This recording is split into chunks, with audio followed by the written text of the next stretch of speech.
في مجهود ولا بس هو بس كلام بس يعني حيكون يعني كده الناس بتظهر أسئلة منطقية. مفترض انك انت تقعد مع الناس في المنظمة بتاعتك، الناس اللي قاعدين دي، عشان تشوفوا شنو التساؤلات دي، تضعوها في نموذج، تعملوا بحث كل من الناحية الاقتصادية، من ناحية سياسية، من ناحية حدود، مسائل بتاعت حدود دي كيف ممكن يعني يتم وضع على. اقعد مع ناس مثلا قانونيين او ناس عندهم مستشارين قانونيين في المجال ده، في المجال القانون الدولي، كويس، اعمل اتصالات تحسس الناس فعلا انك انت قاعد تعمل في حاجه جادي فيها، كويس. لكن كونك انك تطلع في منصه وتكون محاصر نفسك بجيش عشان الناس ما يسالوك وكده، وكل واحد شنو اخذت لك مصد حايط بتاع مصد عشان الناس ما تزعلك، معناه انت فكره انت الضعيف. هي فكره ما ضعيفه عليك، فكره داير الجهاد تطوير شويه، انه بعض الناس يشتغلوا على بعض الحاجات يطوروا فيها.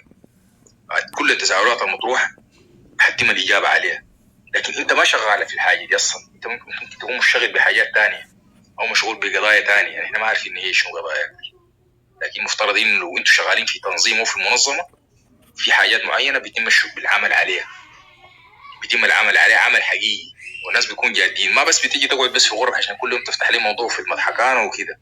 انت بتوري الناس وتوروهم حتى انه احنا شغالين على الارض، احنا عملنا كذا، احنا عندنا تجيب تسجيلات من هناك في تحركات داخل المناطق هناك للاهالي. عرفت حتوري انه الناس فعلا انك انت تحسسوا انك انت قاعد في عمل جدي وعمل جاد انك شغال فيه، مش اي زول ينتقدك تيجي تقول له الله اخي ده كذا وده كذا، وتقعد في نفسك وكل يومين تفتح لك غرفه ومضحكانه وتقعد تتكلم في امور ما عندها اي قيمه ولا بتفيد الناس بحاجه.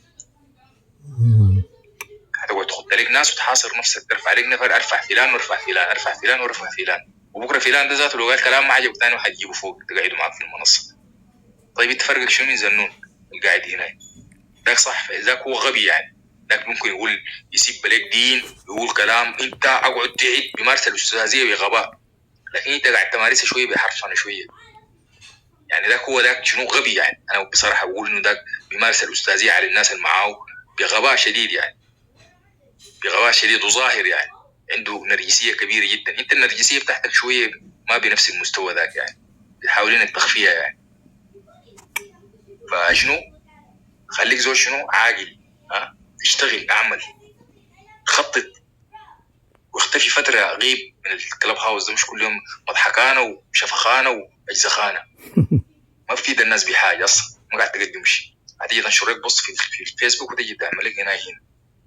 الناس زمان قرفوا الناس حتى الناس اللي هناك طلعوا مشوا هناك، قال لك يا زول ديلك ناس بيشتغلوا، ديلك ناس الدرع، ديل ناس عمليين بيشتغلوا، عملوا فكره ونفذوها على الارض اصلا، نزلوها.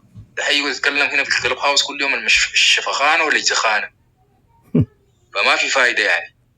فالناس لا حق، ما انت ما قاعد، انت ما شغال ولا دي من قضاياك اصلا، ما مهتم بالحاجه دي، انت ما قدرت تهتم بالحاجه دي اصلا، ما قدرت تهتم بانك انت تعمل، لانك انت اساسا يمكن ما جاتك الفكره دي، انت يمكن ما جاتك فكره الانفصال زي ما بيقولوا. هي شنو بالنسبه لك؟ يمكن تكون دي حاجه سياسيه بس، يمكن دي يكون لعبه سياسيه، مزايده سياسيه، ممكن يعني، ممكن احتمالات، ممكن انت حملت ذاتك جايب موظف بالفكره دي، او اشتراك يعني غيرت مواقفك مثلا يعني، مثلا عشان اقول لك على سبيل الاتهام يعني، على سبيل الاتهام والاحتمال يعني، ممكن يكون زول اشتراك، ممكن حملتي اشتراك يعني، هو بغير الناس بالبكاسي يعني، يدفع كم مليارات وكده عادي يعني، ممكن يحول لك في الحته اللي انت قاعد فيها. ما اعرف انت قاعد وين حاليا، في تركيا ولا في مصر ولا، المهم قروش عادي بتتحول يعني، ويسترن يونيون باي انواع التطبيقات بتتحول عادي. ناس تبيع مواقفها يعني. احنا ليه الحق نتساءل يعني، احنا ليه الحق نتساءل؟ ما تفتكر انه الناس دي قاعده يعني، الناس القاعده بيجاملوك بس يعني، بيجاملوك. وكل الناس اللي انا متاكد انه في كثير من الناس او اي زول في قاعد متابع من بدري عنده تساؤلات يعني، وداري يطرح التساؤلات دي، والناس طرحوا تساؤلات معينه وما عجب برضه طردتهم برا العنايه، وانتوا فيهم ما فيهم يعني، واتهمتهم بالكلام وغيره وغيره وغيره.